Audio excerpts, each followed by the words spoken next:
Hello.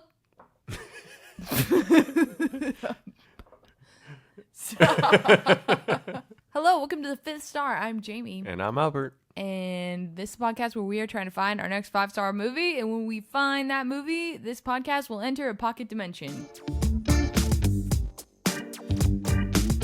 So today we're reviewing Superman, the big anticipated reboot. So we secretly wrote down what we gave this movie. We are going to guess what we each think each other gave it.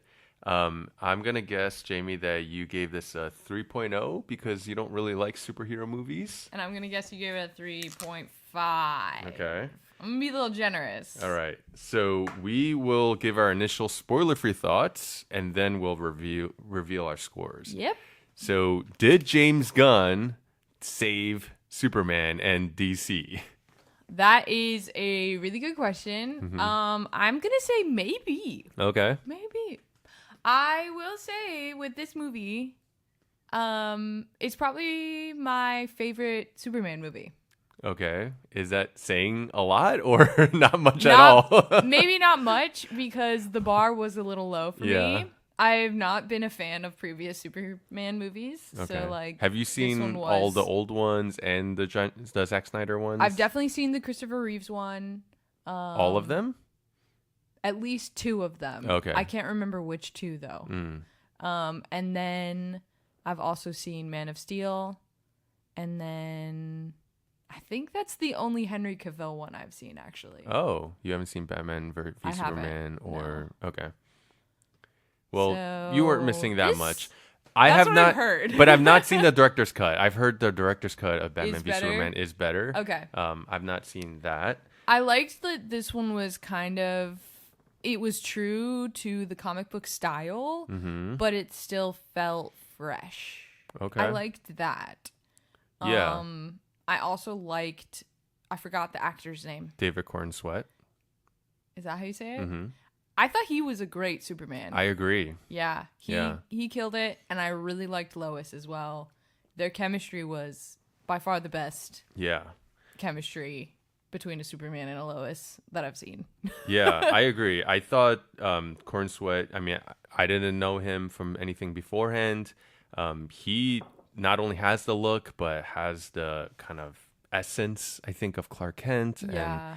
And I thought he really brought a lot of likability, humanity to Superman.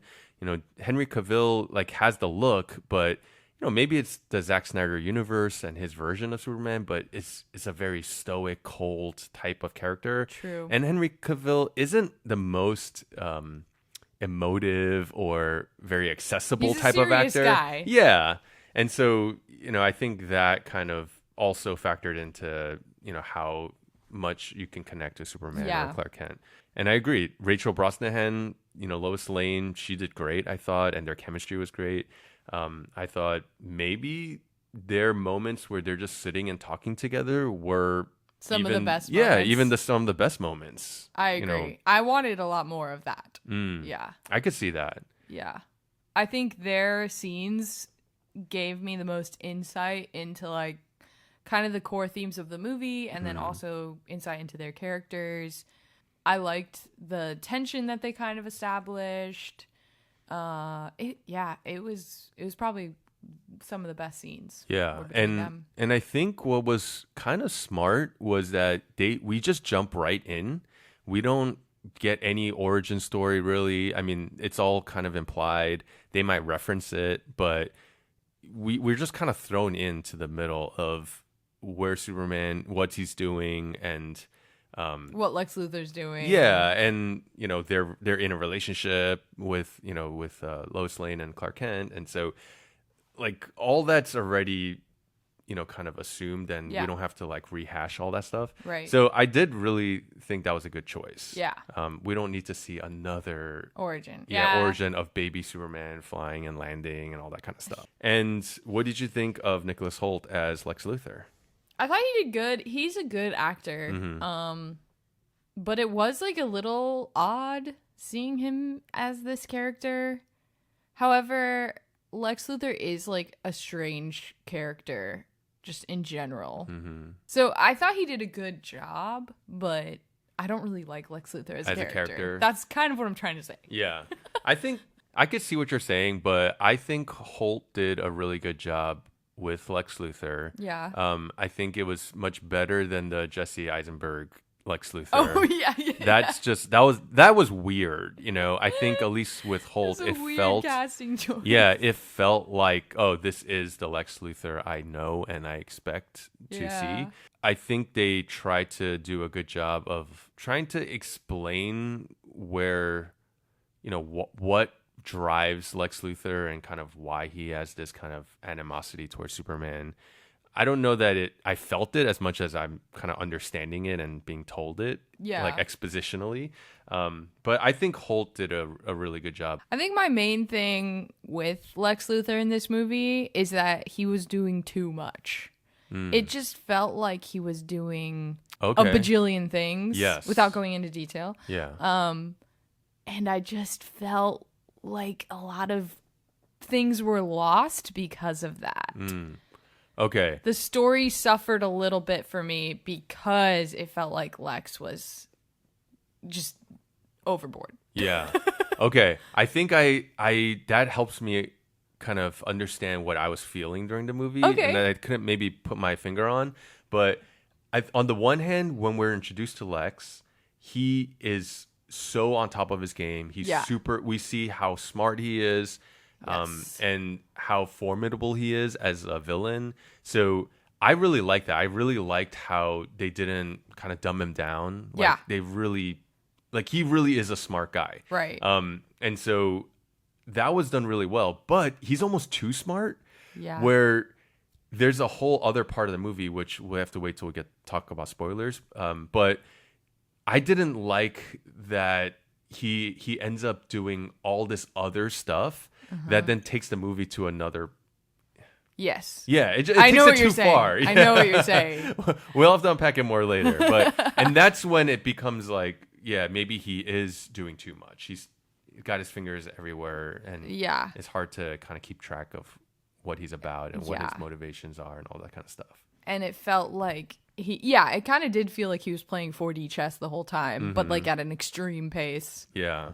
And then the audience is kind of like, whoa, Yeah. what's happening?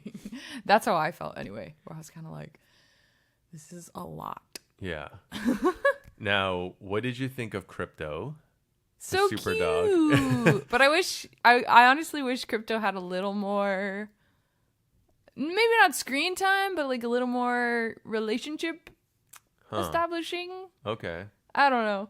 So I figured when I saw Crypto, I didn't actually know about Crypto as a character.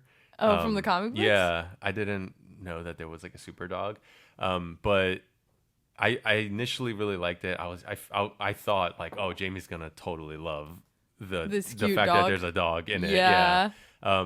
So I thought he was good. I thought they did a really good job with him. But I actually thought the opposite. I thought that it was too much. Like, Yeah. he kept coming in throughout the movie, and I was like, oh, I thought he was just there kind of as like a side character, like a gag almost. Yeah. But he almost becomes like one of the main characters. And I mean, so I agree with you too, actually. I think the problem was that he was too half in, half out. oh, Where yeah. it felt like he was very much a part of the story, but at the same time very disconnected. Mm-hmm. And either they should have made him disconnected the whole time, or made him more a part of the story. He was kind of in that middle ground. Because he was in Yeah, the because middle, he'll it felt weird. disappear. Yeah, he'll disappear, Yeah. and then he'll come back in, and you'll be like, "Oh yeah, okay, I forgot about him." Yeah. and then he's like playing like a prominent role in some of those scenes. But overall, I thought he was well done. I actually didn't realize he's a fully CG dog. How did you not realize that? I mean, I know like the fact that he's like doing Superman type things. No, it was fully CG even when he was just doing normal dog things. I was impressed at the CG. That's funny. I guess I thought there was That like threw me off. I thought there was like a stand-in, and then there would CG and No. based off of like the movement. I don't know, but I mean it makes sense. But yeah, and then there's I think like some other elements to the movie that are interesting. Like, you know, they try to do the whole oh, like Clark Kent, with the glasses, and he's undercover, but they kind of poke fun at the fact that it's not a great disguise. Yeah. So like the hypnotic glasses. Yeah, but then they'll first say like, oh, like the glasses won't fool people forever. Yeah. And then they later try to explain like they're hypnotic and make people see something else. And I was like, oh, that's kind of crazy. And, Yeah. I liked the side characters. Like Did you like Justice Gang? I did kind of like Justice Gang. I mainly just like Nathan Fillion's character. Oh, okay. He's so funny. He Maybe is I'm funny. biased Yeah. because I just like Nathan Fillion a lot, but I thought he was really funny. And then I thought, I really liked Jimmy Olsen. Yeah. He was like actually a really kind of funny addition to the team. I just kept thinking, what did I see him in? What did I see him in? Oh, yeah? And it was in Booksmart. I only realized later. Oh. Like, that's where we saw him in. It's the first movie we reviewed on this podcast. Oh, right? yeah. Almost a year ago. I liked, the gang, I guess, Justice Gang. But I think the side character I liked the most was actually one of the villains, the engineer. I thought like her fighting style and her abilities, and I thought all that was like really cool. I don't know if she's based on a real like character or not. I bet she is. Okay. Yeah. She's probably from the comic books. But yeah, I thought she was really cool. Like there's like the Ultraman. In the Justice Gang, I really liked Mr. Fantastic. I thought Mr. Terrific. Oh, Mr. Terrific. Yeah. He was, I thought he was really well done. He was like had that dry kind of humor. There's like a fight scene that he has that was like super cool. Yeah, that was well done. Yeah, I thought that was like one of maybe the best fight scenes in the whole movie. It was very Guardians of the Galaxy. It was, yeah. Like, I kept thinking, oh, yep, this is James Gunn. Like, yep, get his kind of bringing that, Guardians of the Galaxy energy. And so I think that's kind of where I land is I think James Gunn succeeded in bringing that, what he does well, into the Superman kind of DCU like world. Yeah. And I think like DC definitely scored some, big points here where like it kind of it gives you like a new direction. Yeah. I didn't mind Man of Steel. And at the time it felt like a fresh take of like taking Superman and going dark and all that kind of stuff. Grunge. But I thought that this kind of bringing it back to the pure essence of what we grew up with in the cartoons and kind of like even the original like the Richard Donner Supermans. I thought like this was the right tone shift. Yeah, I agree. To kind of go bright and sunny, and the colors were really pretty. Yeah. I liked the comic book feel. It was it felt classic. It felt nostalgic. classic but cartoony. But also you could still like kind of take it seriously. Yeah. Like he struck the right tone. Yes. And so I think James Gunn ultimately succeeded. And that wasn't like a given because Guardians, the first one was amazing, and then progressively I feel like it got a little like worse and worse as it went along. Yeah. And then Suicide Squad, like it was okay, but like that wasn't like the most, confidence inspiring. And so I don't think it was automatic that he was going to be able to like succeed and pull it off. Kind of pulling off Superman. And I still think that I like the original Guardians of the Galaxy more. I don't know what you think. Do you prefer that or is this Superman? Yeah, I think the original Guardians is still better. Yeah. But the other part of this is, is he doing something fresh or is he just bringing the Marvel energy into the DCU? I didn't think so, though. Really? I thought... So, one thing that I don't like about a lot of Marvel movies is the, like, quip humor in the middle of, like, serious moments. Okay. Like, just making light of more serious moments. It really irks me. They did it a few times in Thunderbolts, and it, like, got under my skin a little bit.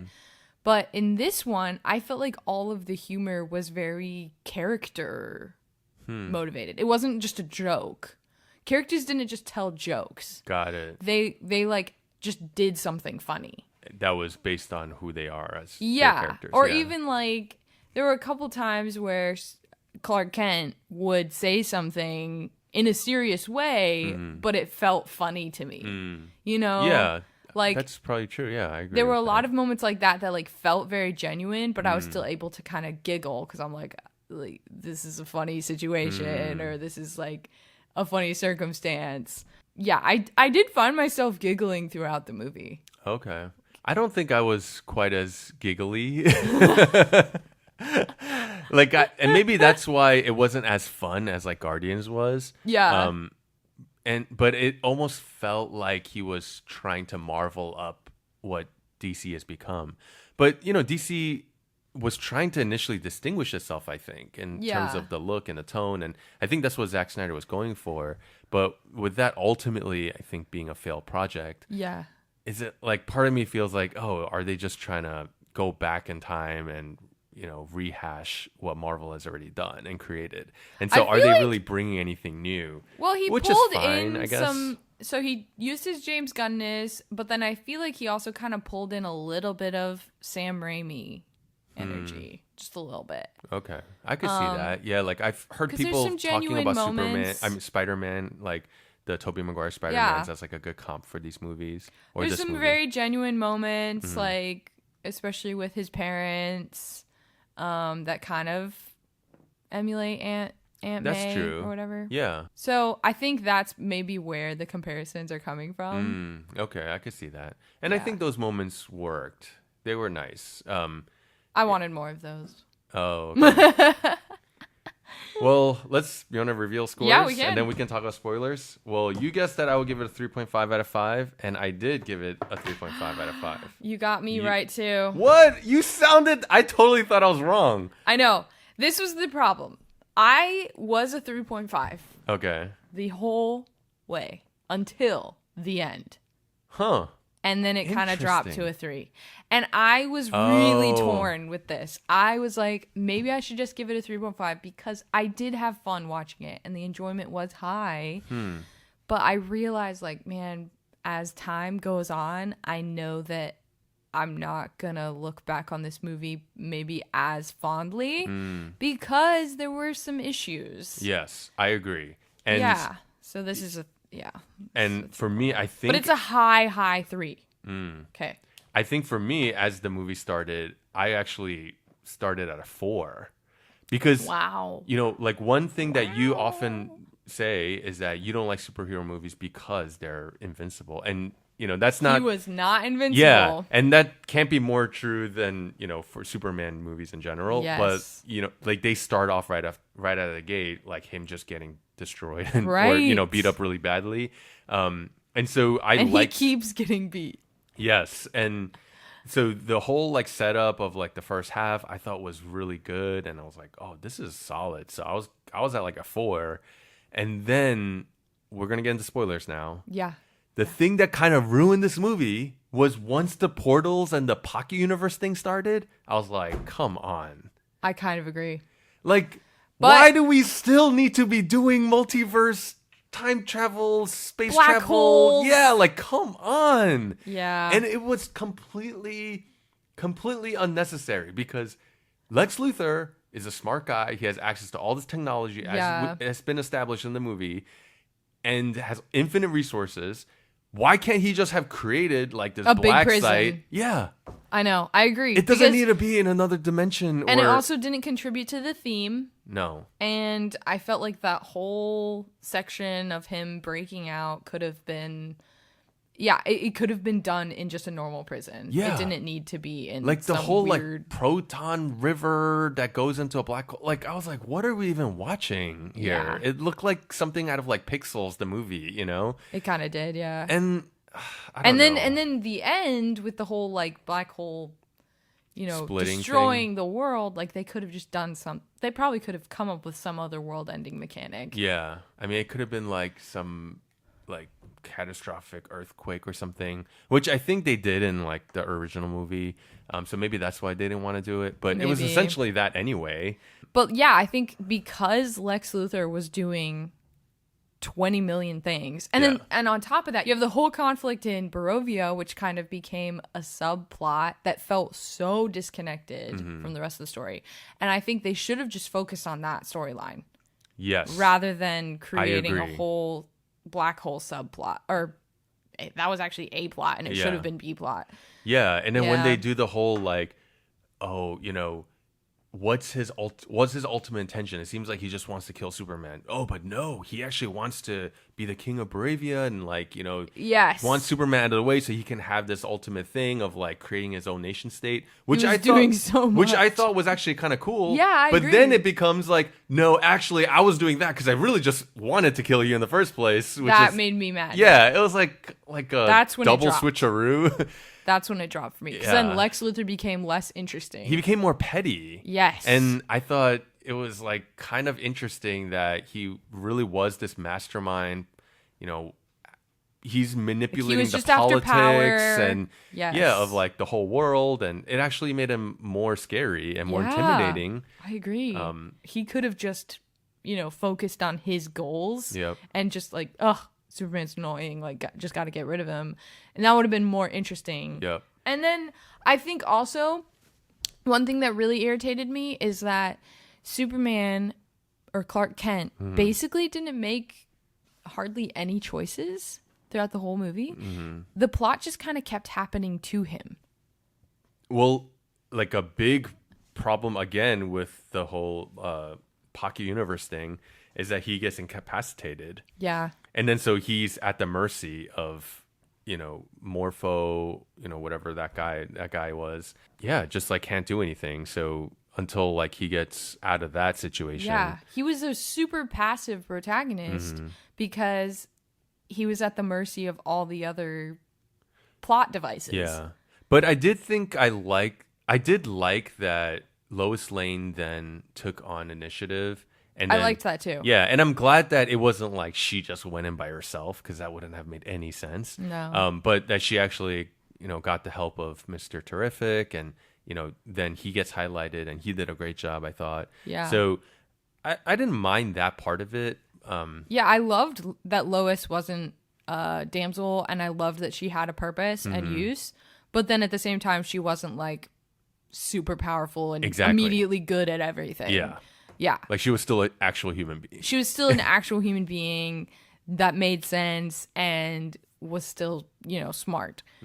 But yeah, I wish that, because I really liked Clark Kent at the beginning when they're having their whole, you know, interview. Yep. I loved that whole scene. That scene was great. It like really built him up as a character for me, and I was like, dang, like he's really interesting. He has a lot of depth and inner turmoil and stuff. You even get to highlight his wounds from his past. But then as the movie progresses, he has like no dialogue. Yeah. The guy stops talking like completely up until the very end of the movie.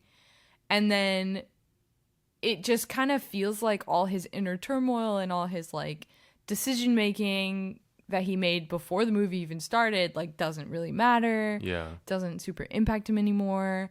And he's just kind of like going through the plot like Superman goes through buildings. Yeah. You know?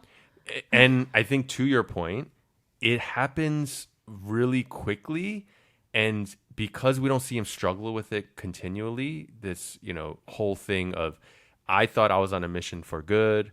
My parents really had nefarious intents, and I don't know what to do with that. He's struggling with it in the times that we're not seeing him, supposedly. But because we're not seeing that, when he kind of like figures it out, it feels like he just suddenly comes to those conclusions. So, for example, he initially is going through that conflict.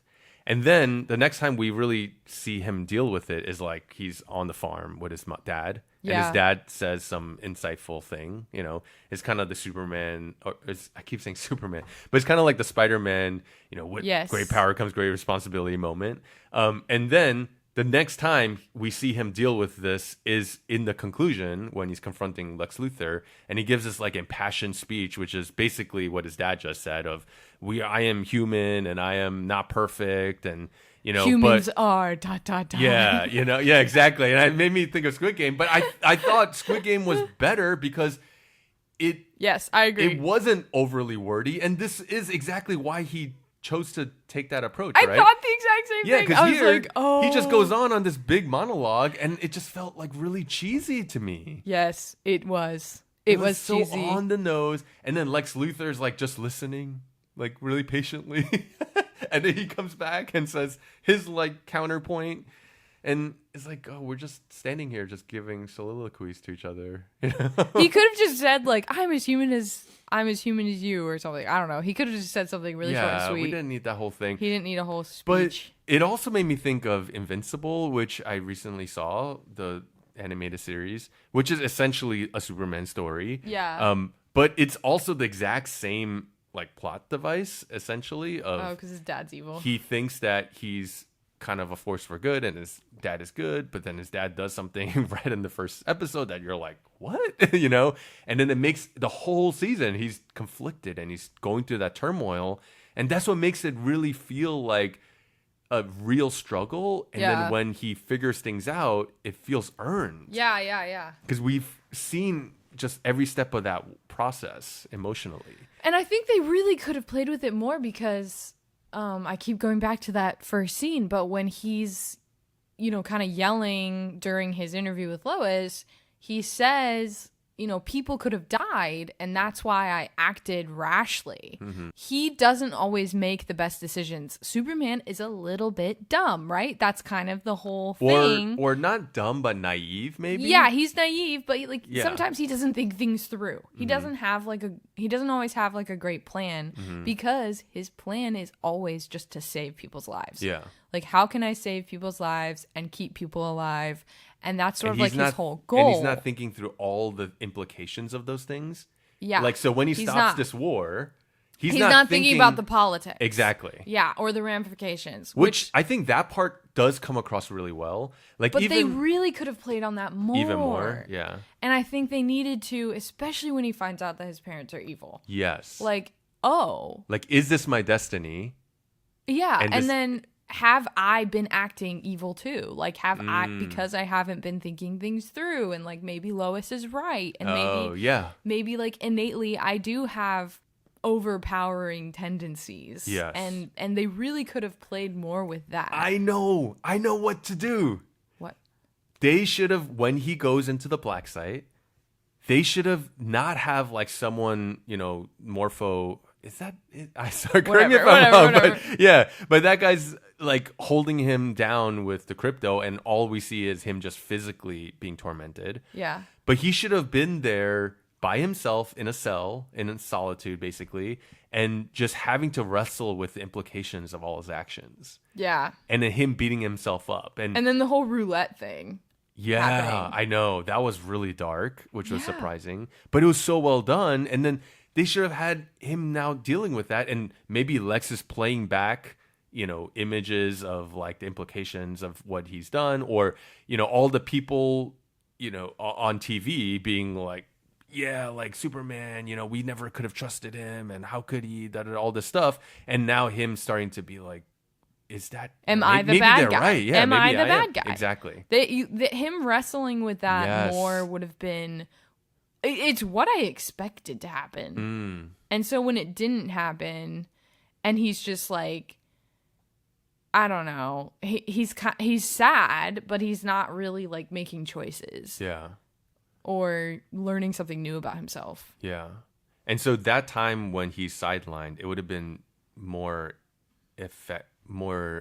productive for him to actually be struggling with the things you're talking about. And then then ultimately when he comes to the conviction that no, I am what my dad said is true, yes, it does feel like he's actually coming to a point of revelation, or he has some internal victory or accomplishment. And then the clone reveal could have happened sooner, and then it could have been oh, this clone is me. This clone has been doing evil. Yeah. How different am I from this clone? Yeah. That could have added a lot, too, to him wrestling with, like, am I good or bad? You know what would have been interesting? I just thought of this. What? In light of this conversation, while Superman is sidelined, Yeah. Lex Luthor should have done the clone reveal and then put the clone in Superman's uniform and then had him parading out there doing evil things. Yes. Reinforcing the narrative. Yeah.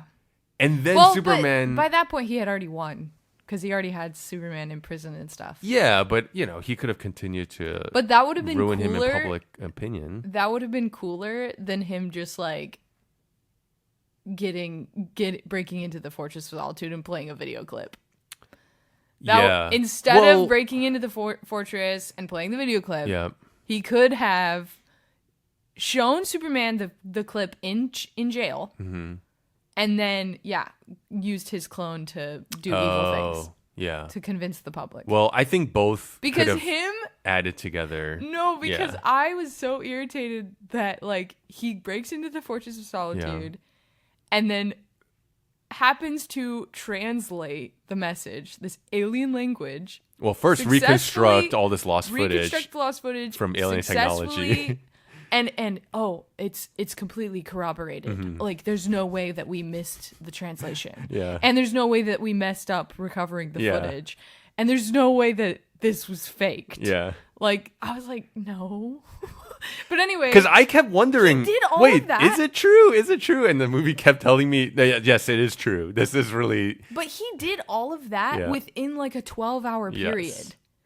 That was insane. Yeah. How did he do that within 12 hours? I mean, it is a little bit superhero timeline, supervillain timeline.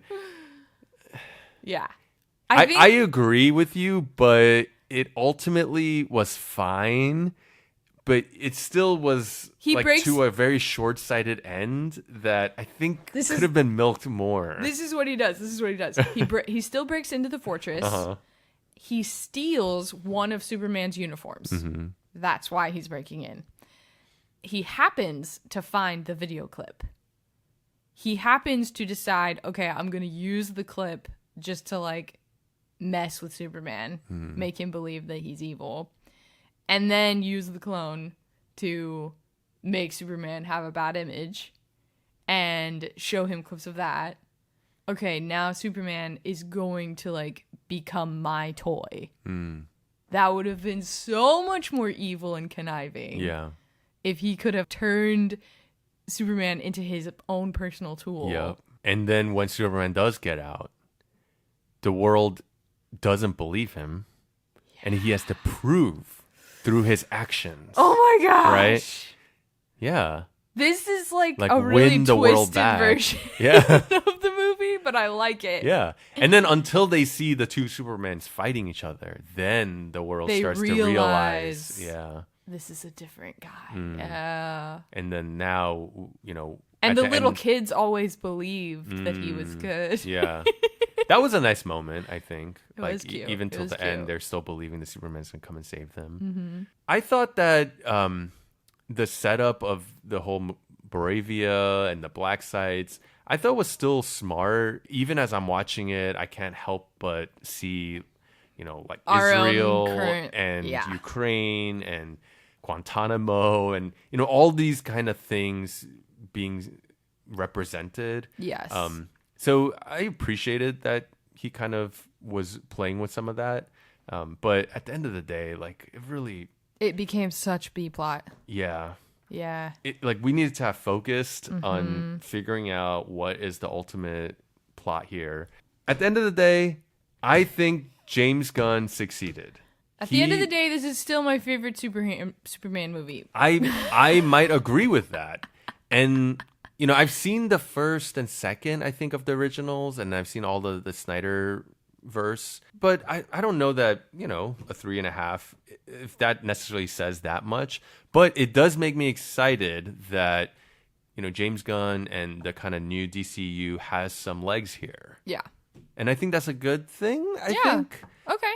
I mean, I don't know. Is that bad? Because that just means we're going to keep getting more superhero movies and it's just never going to end. I don't know. Well, okay, was there an end credit scene?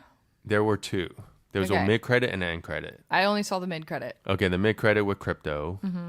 And the end credit was, I think they were in New York with the public library. And it was Superman and Mr. Terrific standing on a sidewalk looking at a building that's been merged back together. And Superman kind of being like, I don't know, something seems off here. And then Mr. Terrific gets really annoyed and upset that he's being critiqued when he just saved the world and put everything, back together essentially. But it was okay, so it's just a little gag. Yeah, it's a little gag. Okay, because I was gonna say like usually those allude to like future movies. Yeah, like we got in Thunderbolts. But I guess they didn't do that with this, which I kind of like. I actually kind of like that. I'm glad they weren't like Superman 2 is coming. But then it makes you wonder why even do it in the first place. Because it's the format now. Yeah, it's just the format. Again, but making it feel like this is just another version of Marvel. Yeah, but it's like now DC's we have two MCUs. No, DC's been doing it forever too. Yeah. It's just the format for superhero movies. I was thinking though during this movie, I gave this a 3.5. Mm-hmm.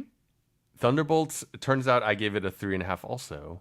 But I do remember at the end of this movie thinking, I think I like Thunderbolts more. Oh, I felt like I liked Superman more. Oh, really? Yeah. No, this had more spectacle for sure. Some of what Thunderbolts I think was missing. Yeah. Superman was more fun in that sense. Yeah. But I think the characters and the humor of Thunderbolts, it just felt more, I was more into it. Okay. Yeah. I felt like Thunderbolts was, and because it was still doing the gimmicky quip thing. Yeah. That annoyed me. I guess I just like Marvel gimmicky quipping. Maybe you do.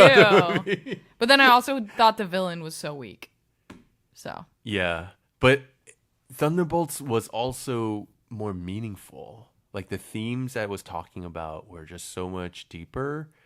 And here, the themes felt so underbaked. Like, what was even the theme? You're right. They just dropped the ball on the whole Clark Kent. The problem, I think, was the execution of the Thunderbolts theme just felt really, like, forced, cheesy. Okay. And it felt like they took a deep theme and made it not feel as deep. Interesting. That's how I felt. Okay. This movie, maybe it's just grown in my memory. This movie, they kind of took like a shallower theme. Yeah. And when you do that, like you can't make light of it. I don't know. Yeah. Maybe I was just more entertained by this movie.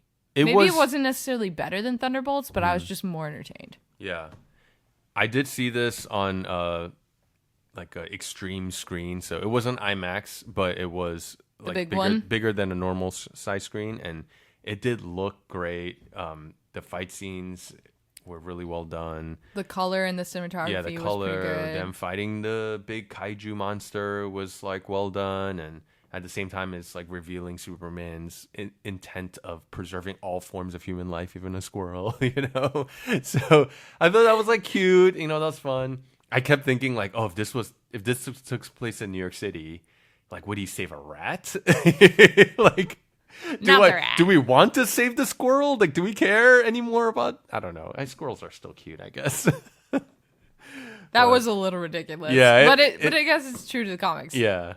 So it was fun. I think overall it was a good time. Yeah. And it wasn't a flop, and that was good. I think for Superman. Superman is still one of the big kind of tentpole figures. So I think it's still good. Let us know what you think if you saw it and what you would have given it, or maybe if you disagree with anything we said. Yeah, you can follow us or comment on YouTube, Spotify, Letterboxd, or Apple Podcast. So for next week, we have a special episode because it's going to be our 1-year mark and our 50th episode for the podcast. Yeah. So we are going to do going through the last 50 years, saying what our favorite movie of the year was. Top movie for each year, yeah. It's going to be a doozy, but I'm kind of excited about it. So 1975? Yep. To 2025? Woo! Okay, so join us next week as we continue our quest for the 5th star.